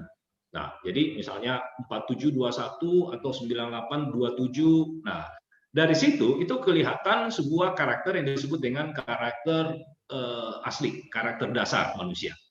Nah, karakter dasar manusia sekali lagi tidak ada yang buruk. Cuman tetap aja 50% kekuatan dan 50% kelemahan. Nah, dia akan menjadi kekuatan yang bagus bila mana ada lingkungan yang bagus. Nah, dia akan muncul keburukan bila mana ada muncul lingkungan yang buruk. Nah, kemudian numerologi itu menghitung lagi lingkungannya itu seperti apa. Muncullah 7 indikator pendamping, muncullah angka tahunan, muncullah angka bulanan. Nah, angka-angka ini kalau misalnya harmonis, saya bisa pastikan bahwa kehidupannya itu aman-aman aja. Tapi kalau angkanya berkonflik, kemudian di sini terjadi konflik. Tapi bukan berarti bahwa hidupnya itu buruk ya. Yang harmonis aja itu juga tidak menjamin bahwa hidupnya itu baik-baik aja. Ini hanya blending bahwa yang menceritakan bahwa karakter kita itu sebenarnya punya dua potensi, positif atau negatif. Dia hanya akan menjadi positif bila mana ada lingkungan yang positif yang mendukung. Ya, ini mungkin juga masuk juga ke teori karma, bahwa karma baik kita itu akan berbuah bila mana ada kondisi-kondisi yang mendukung. Nah, begitu pula dengan numerologi. Karakter ini akan menjadi buruk bila mana ada kondisi-kondisi lingkungan yang lain yang menjadi buruk. Nah, bedanya jadi sama juga di karma itu ya. Nah, numerologi mengidentifikasikan konflik-konflik ini, tapi bukan mengatakan bahwa kita nggak punya hak untuk mengatakan bahwa hidup kamu itu buruk, atau nama kamu itu buruk, atau tanggal lahir kamu itu jelek. Enggak. Yang kita lakukan adalah way out, bagaimana supaya konflik-konflik ini bisa diredam dan kemudian kita hidup normal lagi seperti itu. Oke. Ya. Nah, sekilas saja nih, Ko Rudi. Kalau misalnya nama Bante, ya kan? Ini sebelum ke Bante nih ya. Entah Ko Rudi berani jawab apa enggak, urusan tanggung jawab pribadi ya. Ada 3 Bante loh di forum ini. Nama lahir kemudian berbeda ketika kemudian menjadi seorang biku, memiliki nama biku gitu kan. Nah, dari perspektif numerologi itu seperti apa? Oke, jadi gini, tadi saya mengatakan ada 4 karakter inti kan. 4 karakter inti ini, 2 angka itu diambil dari tanggal lahir, bobotnya 50%. 2 angka itu diambil dari nama. Nah, nama yang digunakan adalah nama yang tertera di akte kelahiran. Karena itu kita sebut dengan pure energy. Artinya gini, nama Doni de Keyser pada saat lahir, terbitnya di akte kelahiran itu seperti apa sih? Doni Perdana de Keyser, betul ya? Betul. Nah, itu adalah first energy. Kita sebut dengan energi dasar. Jadi kalaupun misalnya nanti nama Doni de Keyser itu berubah, nggak ada perdananya lagi menjadi Doni de Keyser, tetap patokan kita itu adalah tanggal lahir dan nama yang tertera di akte kelahiran. Nah, pertanyaannya, Doni Perdana de Keyser berubah menjadi Doni de Keyser, ya kan? Nah, begitu pula dengan nama biku. Buat saya, tetap aja numerologi itu pure energi, 4 angka dasar itu yang menjadi identifikasi. Nah, adapun perubahan-perubahan nama lain, misalnya perubahan nama menjadi biku atau Doni perdananya hilang, terus kemudian panggilan juga kan, ada panggilan Doni, ada panggilan Mandong, ada panggilan Rekese. Ini energi-energi baru yang mempengaruhi karakternya dia. Nah, saya mau tambahkan di sini, makanya saya nggak pernah menyarankan orang untuk mengubah nama. Ada loh yang minta, nih, lu mau hidup dulu lebih bagus, lu kasih gua gocap tiao lah.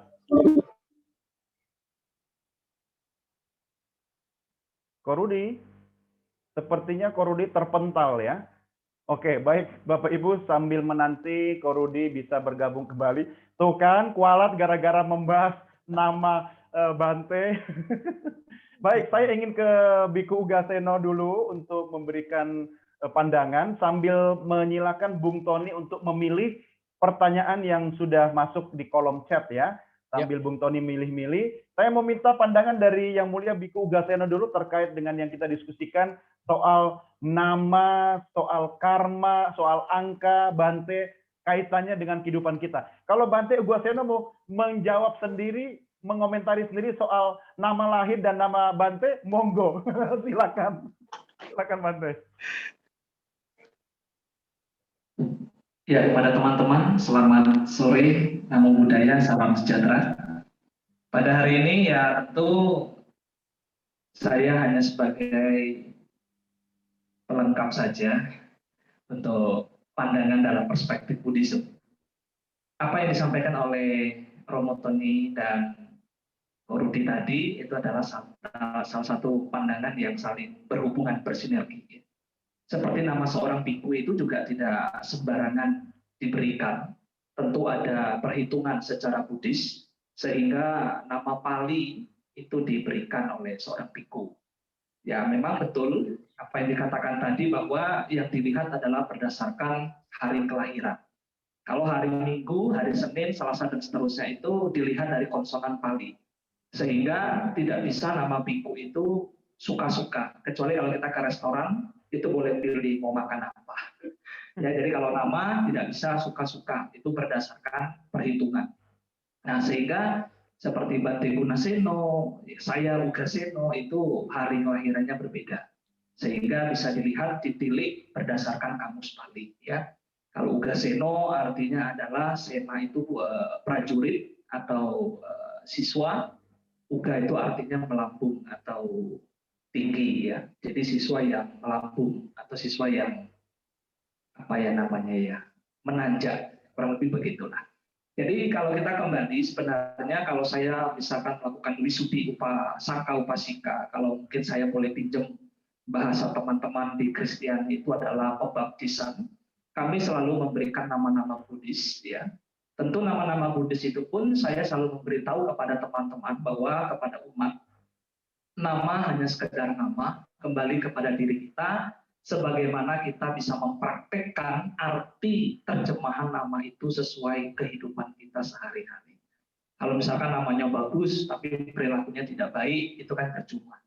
Sehingga bagaimana nama itu adalah cerminan supaya kita menjadi pedoman hidup untuk lebih baik. Mungkin begitu, Pak Doni. Ya, Bante mohon izin, masih ingat atau masih nyaman ketika ada mungkin orang dari masa lalu Bante sebelum menjadi biku menyapa dengan nama kecil.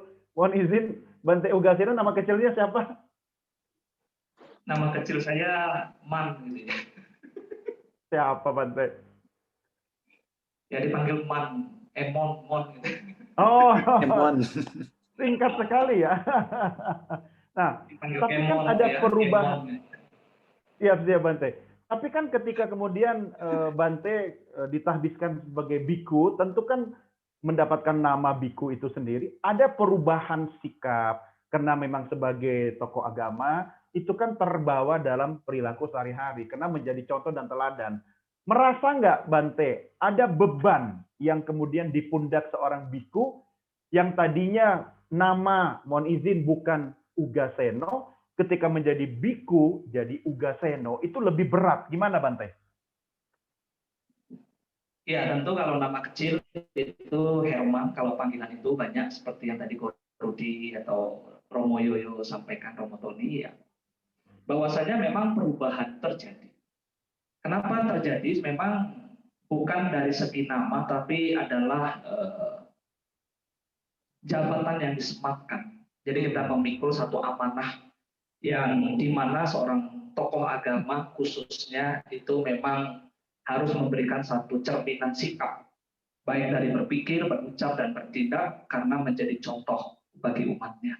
Sehingga memang mau tidak mau satu perubahan bisa terjadi karena juga satu pola karakter yang dibentuk karena satu kebiasaan. Sehingga kalau kebiasaan itu dilakukan secara terus-menerus akan menjadi habit, ya. Karena biku sama nera, bikuni sama nera, dan pokoknya sebagai anggota sangga itu harus menunjukkan sikap yang bisa menjadi contoh. Jadi memang betul Pak Doni bahwa itu menjadi sebuah perubahan yang drastis karena status yang sedang disandang itu apa, memang itu yang harus dijalankan sebagaimana mestinya. Seperti itu Pak Doni. Siap, baik. Terima kasih Bante. Mohon izin Bante kalau pertanyaannya agak-agak nakal nyeleneh, karena cuma saya yang berani Bante. Kalau yang lain takut kualat kayak Korudi tadi, ya baru mulai ngomongin Bante, langsung terputus handphonenya. Korudi sudah bergabung lagi kah? Ah, sudah muncul. Oke, saya akan ke Bante Gunaseno. Siap, sebentar lagi saya akan ke Bante Gunaseno, tapi saya mau sapa Bung Tony dulu, apakah sudah siap dengan pertanyaan yang sudah dipilih dari kolom chat. Di sini juga ada Romo Simabudi, selamat bergabung Romo, beliau adalah Ketua Permabudi Tangerang, Banten ya. Terima kasih sudah bergabung bersama kita. Sehat selalu Romo. Sehat. Ya, terima sehat kasih. juga, salam sehat. Baik, terima kasih Romo. Silakan Bung Tony. Siapa tahu Bung Tony di masa datang jadi Romo Tony juga nih, kayak Romo Tony Yoyo ya. Aduh. Baik, terima kasih banyak Pak Doni. Mohon izin para narasumber yang mulia Bante juga, saya akan membacakan beberapa pertanyaan, dimulai dari pertanyaan yang ada di sini yang tertera di forum chat.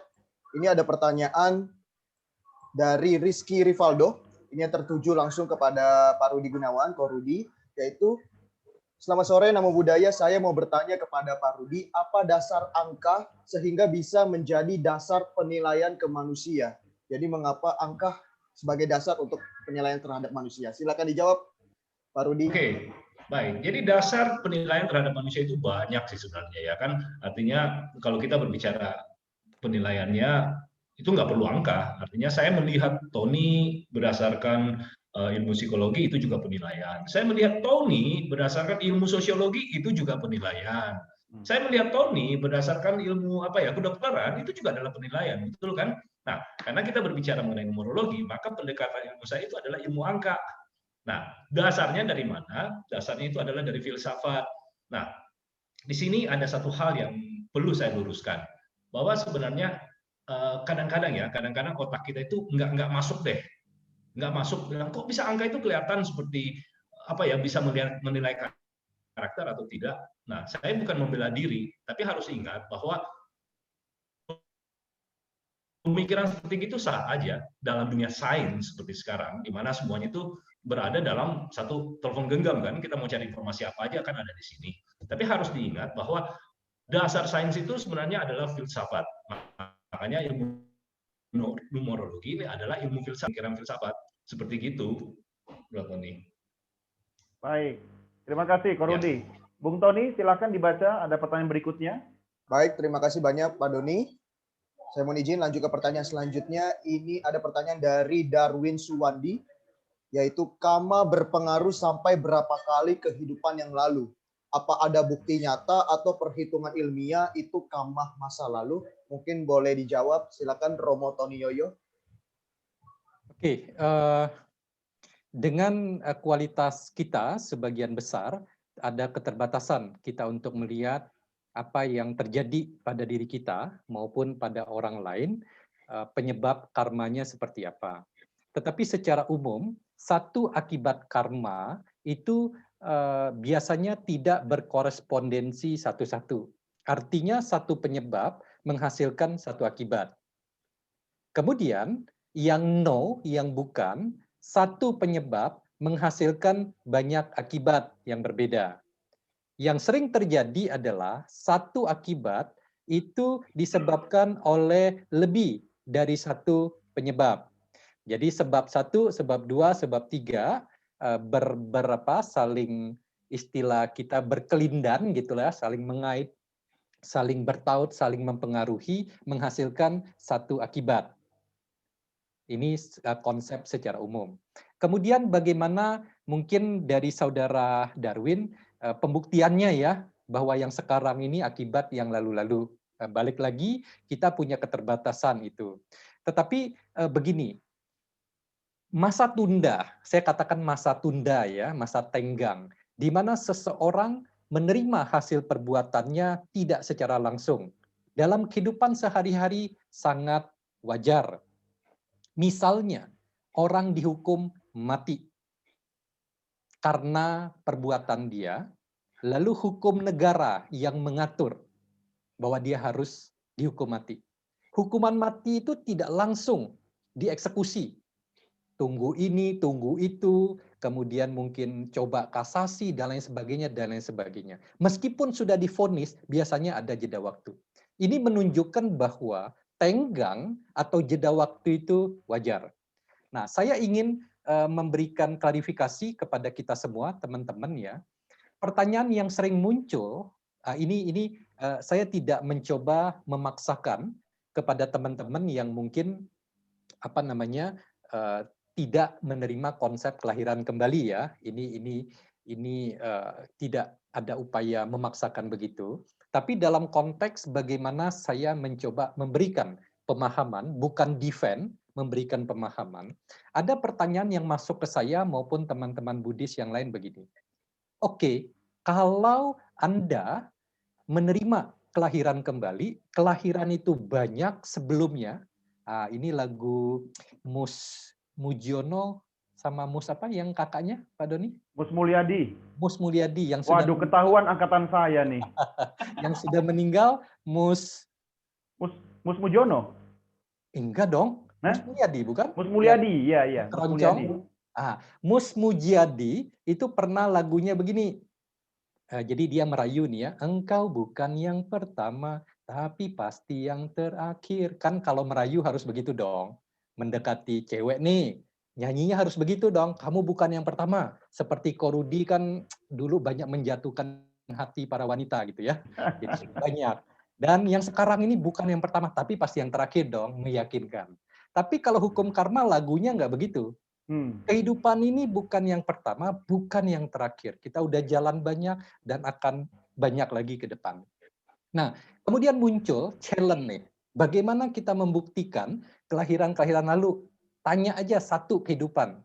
Saya pernah di challenge begitu ya. Kasih tahu dong, yang sebelumnya aja kan deket tuh, harusnya masih ingat.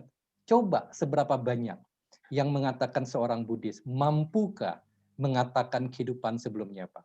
Saya praktisi hipnosis dan banyak kesempatan di mana klien mengakses kehidupan yang lalu. Nah, dalam konteks ini banyak yang Buddhis atau yang menerima konsep tumimba lahir keteteran. Gimana nih cara untuk membuktikan gitu ya? Salah-salah bisa dienyein. Tuh, masa katanya udah banyak, sekali aja yang terakhir aja nggak ingat. Nah, saya kemudian secara diplomatis saya katakan begini, oke, hari ini udah menjelang maghrib, kemudian tadi pagi sarapan apa? Biasanya orang masih ingat. Tanya lagi kemarin, sarapannya apa? Biasanya orang ingat. Seminggu lalu, sarapan apa? Hari Minggu, tanggal 21 minggu lalu. Mungkin masih ingat. Sebulan masih ingat. Coba balik setahun, 2 tahun, 3 tahun, 5 tahun, 10 tahun. Tahun 2011, kira-kira di tanggal 20-an Februari, hari Minggu, ingatkah kita semua kita sarapan apa? Kalau itu saya sudah lupa, Romo. Tapi yang saya ingat, tahun itu istri saya lebih muda dibanding tahun ini. Ya, benar. Itu tak terelakkan gitu ya, itu hukum alam. Nah, dengan cara ini secara diplomatis saya ingin mengatakan, kita punya kemampuan memori mengingat itu terbatas. Jadi, jangankan kehidupan lalu, kehidupan sekarang pun kita tidak mampu mengingat semua. Karena itu tidak mampu mengingat bukan berarti tidak terjadi. Kita tidak ingat kapan kita melakukan sebab yang akibatnya sekarang kita terima hal buruk, negatif, masalah, kesulitan, persoalan, and the gang. Tidak ingat kita pernah melakukan apa, bukan berarti tidak pernah melakukan hal buruk ini. Ini yang ingin saya katakan. Bahwa kita tidak ingat, ya karena ada ketajaman pikiran kita, ada hal-hal tertentu yang membuat kita tidak ingat. Tapi dengan bertambahnya kebijaksanaan kita, pemahaman kita, praktek kebaikan kita, maka perlahan kita akan bisa untuk menembus hal-hal yang sebelumnya kita belum bisa akses. Begitu ya, Bro Darwin ya. Kalau baca tumimba lahir yang disebabkan oleh karma sebelumnya, cukup banyak cerita-cerita yang bahkan ada bukti ilmiahnya, dia bisa mengingat kelahiran lampau, dia melakukan apa sampai sekarang seperti ini, dan seterusnya. Nah, hipnosis juga memungkinkan untuk membantu orang merevive. Jadi hipnosis bukan menghidupkan kembali, tapi menghidupkan secara ingatan. Nah, itu cukup banyak saya temukan dalam praktek-praktek dengan klien. Terima kasih. Ya, sebentar Romo Tony, saya ada penasaran satu hal nih. Saya pernah datang ke sebuah negara yang belum pernah saya kunjungi sebelumnya, tetapi saya merasakan kok mengenal daerah tersebut. Ya, sebagai seorang Muslim, ya mungkin berbeda pandangan Muslim dengan Buddhis terhadap kehidupan masa lalu, kehidupan lampau gitu kan. Tapi kok saya merasa sangat mengenal, menguasai, bahkan ini perasaannya, feelingnya itu sangat nyaman gitu loh di tempat itu. Bagaimana menjawab hal ini dari versi atau perspektif yang tadi Romo Tony sampaikan itu? Silakan. Baik, ada dua kemungkinan. Deja vu itu ada dua kemungkinan karena memang pernah hadir secara live suatu ketika di waktu yang lampau oleh diri dia sendiri, pengalaman pribadi, ataukah pengalaman dari luar yang dimasukkan ke dalam diri dia. Maksud saya adalah jika seseorang atau dari sumber bercerita kepada saya, oh air terjun Niagara tuh kayak begini loh, lebarnya, tingginya, jatuh airnya begini, videonya saya lihat berulang-ulang masuk ke pikiran saya. Begitu saya datang ke air terjun Niagara, kira-kira saya familiar nggak? Iya. Nah, jadi ada dua kemungkinan, apakah memang kita pernah secara langsung pengalaman sendiri di waktu yang lampau di situ, ketemu orang tersebut, ataukah di daerah tersebut, ataukah memang dimasukkan ke dalam diri kita secara eksternal. Familiaritas bisa karena pengalaman pribadi, bisa karena pengalaman lain yang dimasukkan ke diri kita. Karena itu ilmu pikiran, saya tidak secara spesifik mendalami ilmu pikiran, mungkin Pak Adi W. Gunawan ya. Ya. Pikiran itu bow. Pintarnya banyak, bodohnya ada. Bodohnya apa? Dia tidak bisa membedakan realita yang pernah dialami sendiri ataupun realita lain yang dimasukkan ke dalam diri dia. Sepanjang dia bisa mengimajinasikan, memunculkan dalam pikiran, pikiran akan menganggap itu real adanya. Baik, terima kasih Romo Tony. Bapak Ibu Saudara, saya memprediksi waktu untuk kita menjawab semua pertanyaan atau memenuhi rasa penasaran Anda tidak akan pernah cukup. Kalau Anda ingin diskusi secara pribadi, silahkan di direct message langsung ke Korudi atau ke Romo Tony. Kalau beliau mengizinkan untuk memberikan kontak atau media sosial, nanti langsung diskusi langsung. Tapi saya akan minta untuk Bung Tony untuk memilihkan pertanyaan yang sudah masuk di kolom chat. Silakan. Baik, terima kasih banyak Pak Doni. Kebetulan ini ada dua pertanyaan terakhir yang ditunjukkan langsung untuk Korudi, kepada Pak Rudi Gunawan, yaitu dari Mr. UPC Rahula, yaitu selamat sore Sotihotu Namo Buddhaya. Saya mau bertanya tentang numerologi yang di mana ditemukan oleh Oliver Tan. Seberapa jauh porsi presentase karma dalam numerologi? Bila memang lebih besar ke arah numerologi, apa yang menjadi sebab bahwa porsi karma ini lebih sedikit ataupun lebih besar? Kemudian dilanjuti lagi dengan pertanyaan selanjutnya untuk Korudi juga langsung, yaitu ada contoh di Jakarta ada apartemen, nggak ada angka 4 sama sekali di liftnya ataupun di nama lantainya. Karena ada angka 4 dipercaya kata si atau artinya mati. Nah, kemudian dilengkapi lagi, tapi ternyata di Rusia angka 4 itu dianggap sebagai angka keberuntungan. Nah, mungkin bisa diperjelas dan dijawab oleh Korudi. Silakan Korudi. Baik, yang pertama itu saya kurang paham ya, tapi jelas ingin saya sampaikan bahwa Dr. Oliver Tan itu adalah guru saya loh. Guru saya loh, artinya saya pertama kali itu mengenal numerologi itu dari beliau. Ya, Terus kemudian sampai sekarang masih bersahabat. Nah, cuma begini, harus diingat bahwa numerologi itu luas ya. Artinya numerologi itu banyak teori, banyak guru-guru hebat di luar. Kalau saya sih bukan penemu ya. Kalau Dr. Oliver Tan itu penemu. Tapi banyak sekali guru-guru lain di luar yang tanda kutip itu buat saya itu konsepnya itu luar biasa karena mereka itu menemukan berdasarkan hasil filsafatnya itu yang mereka olah, mereka membuat satu survei, bla bla bla. Nah, termasuk salah satunya adalah Oliver Tan. Jadi kalau kita berbicara mengenai numerologi, numerologi itu memang adalah ilmu angka. Nah, kebetulan Oliver Tan ini mendalami apa yang disebut dengan tanggal lahir ya, tanggal lahir dari segitiga terbaliknya itu sendiri. Sementara setelah saya belajar banyak dari beliau, kemudian saya juga memperdalam ilmu saya, dan itu saya tambahkan dengan teori dari numerolog lain. Makanya saya ketemu ada angka dan kemudian ada nama, dan penggabungannya ini luar biasa. Oliver Tan juga mengakui ada analisis nama. Tapi analisis namanya itu nggak sejalan dengan segitiganya ya. Kenapa? Karena segitiganya ini Pythagoras, sementara analisis namanya itu adalah Chaldean style. Jadi nggak ketemu. Saya kurang paham ya, tadi pertanyaannya itu apa ya? Hubungan karma atau gimana tadi? Soalnya saya nggak bisa baca tadi lobet. Bisa diulang, Ton, ininya? Bisa diulang? Baik, jadi pertanyaannya adalah, saya mau bertanya tentang numerologi yang dimana ditemukan oleh Oliver Tan. Seberapa jauh porsi presentase karma dalam numerologi? Bila memang lebih besar ke arah numerologi, apa yang menjadi sebab bahwa porsi karma lebih sedikit dari numerologi? Pertanyaan seperti itu, Korudi. Oke, jadi mungkin begini, singkatnya gini aja. Numerologi itu adalah ilmu. Nah, sementara karma itu sendiri adalah sesuatu hal yang memang harus terjadi gitu loh. Mau kita yakini, nggak yakini, mau kita buang, mau kita sembunyi di belakang bantal, itu pasti akan terjadi. Jadi filsafatnya adalah bahwa numerologi itu adalah filsafat angka terhadap tindakan, pikiran, dan ucapan kita berdasarkan angka-angka itu, dan itu tidak akan terlepas dari hukum karma. Jadi nggak ada sih hubungannya antara ilmunya Oliver Tan yang juga guru saya ataupun ilmu saya dengan karma itu sendiri. Ada koneksinya, tapi bukan semacam satu apa ya, koneksinya ya memang dari representasi dari diri kita sendiri seperti itu. Oke, gitu. Baik, saya paham.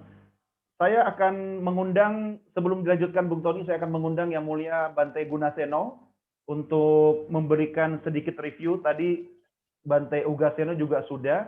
Saya nanti juga di penghujung akan kembali ke Bante Ugaseno ya, Bante. Nah, sekarang Bante Gunaseno dulu. Bante Gunaseno ini bantenya para milenial yang membina ITMBC ya, Bapak Ibu Saudara sekalian, yang sering sekali menyelenggarakan kegiatan-kegiatan seperti ini secara berkala, 1 bulan bahkan bisa 2 atau 3 kali. Nah, kalau Bante Gunaseno sendiri kan sering berinteraksi dengan banyak orang, tetapi sering juga melihat orang yang kemudian dalam tanda petik nih Bante curhat, mengadu atau minta arahan dari seorang biku sendiri. Nah, Bante Gunaseno menempatkan diri dalam perspektif kehidupan umat itu agar dalam tanda petik karmanya umat itu bisa positif, itu seperti apa Bante? Monggo silakan. Ya, sebelumnya terima kasih kepada semua para narasumber. Sebenarnya kalau secara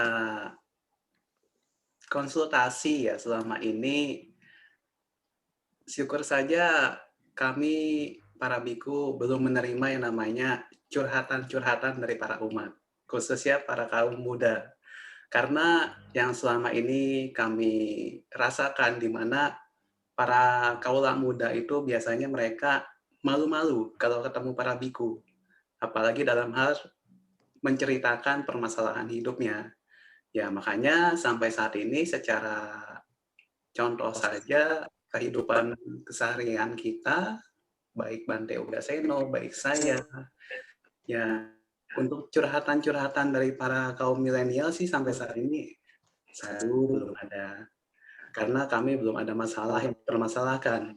Tapi kalau menjawab dari chat yang tadi ada pertanyaan, di sini saya sekalian menjawab pertanyaan. Silakan Bante. Pertanyaan Pak Indrawan, Pak Indrawan ya, ini laki-laki ya.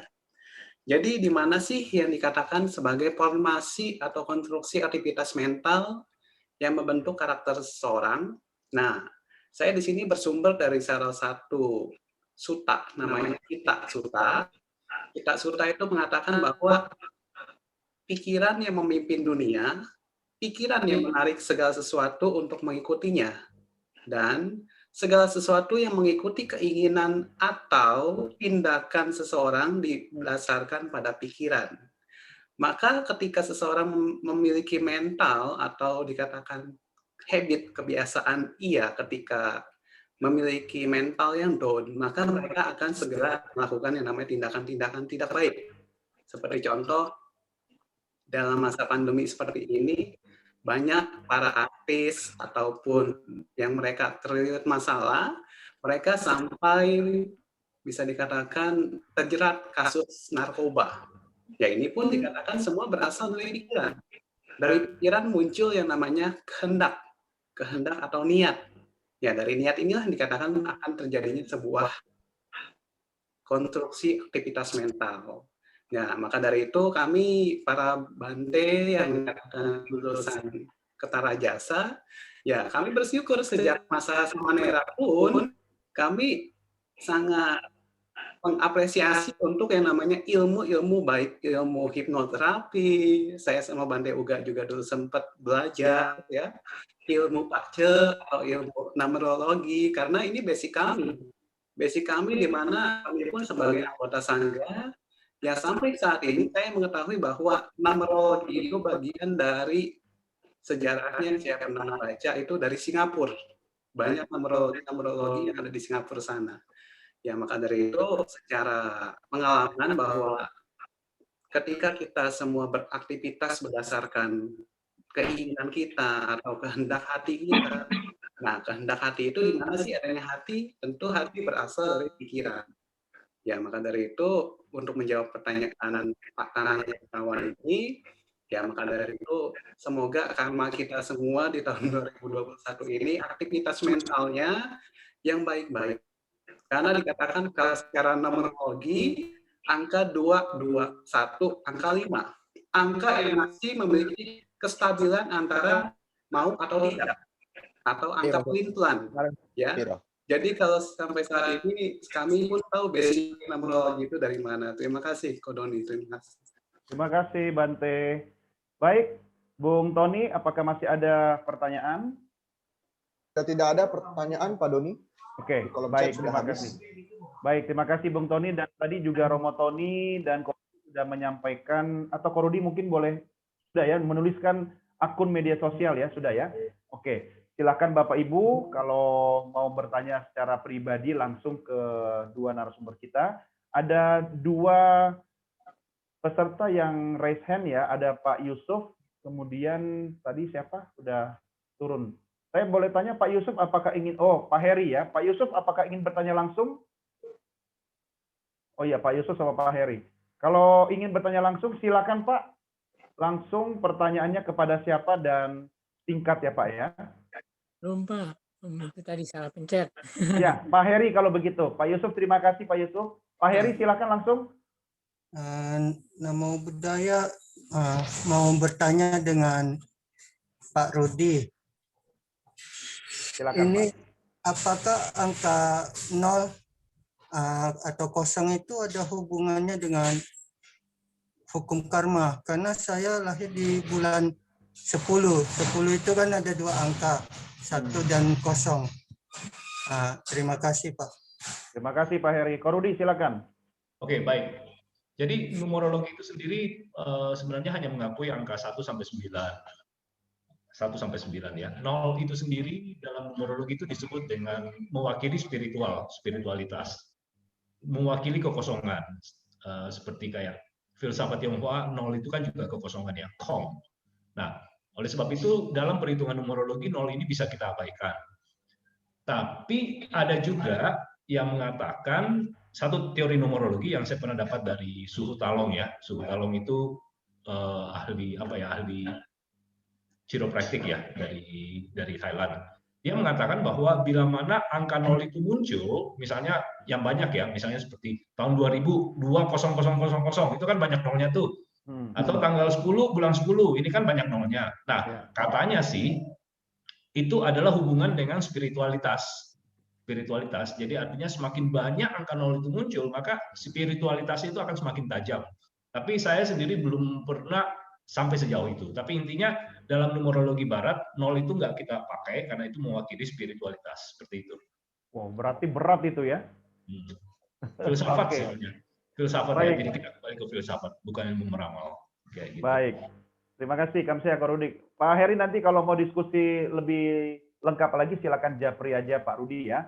Baik Bapak Ibu Saudara, saya ingin mengakhiri sesi ini dengan kembali ke Romo Tony, kemudian Ko Rudi dan Yang Mulia Bante untuk memberikan semacam highlight dari diskusi kita kali ini. Kuncinya dari sisi angka karma itu sendiri, bagaimana kita menyikapinya sehingga kehidupan kita jauh lebih baik di masa yang akan datang. Romo Tony, silakan.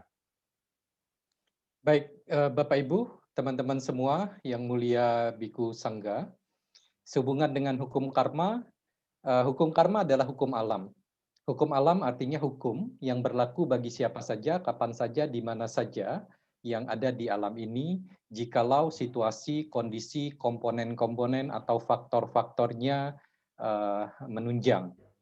Nah, berkaitan dengan kehidupan kita, masa lalu ini quote dari saya ya, masa lalu kita mungkin tidak indah, kita tidak tahu. Mungkin juga indah, kita tidak sepenuhnya tahu. Tetapi masa depan yang indah itu adalah hak dan kewajiban kita. Artinya regardless masa lalu kita seperti apapun, kalau kita menginginkan masa depan yang indah, itu sangat mungkin. Dan itu hak kita. Tapi hak tidak terlepas dari kewajiban.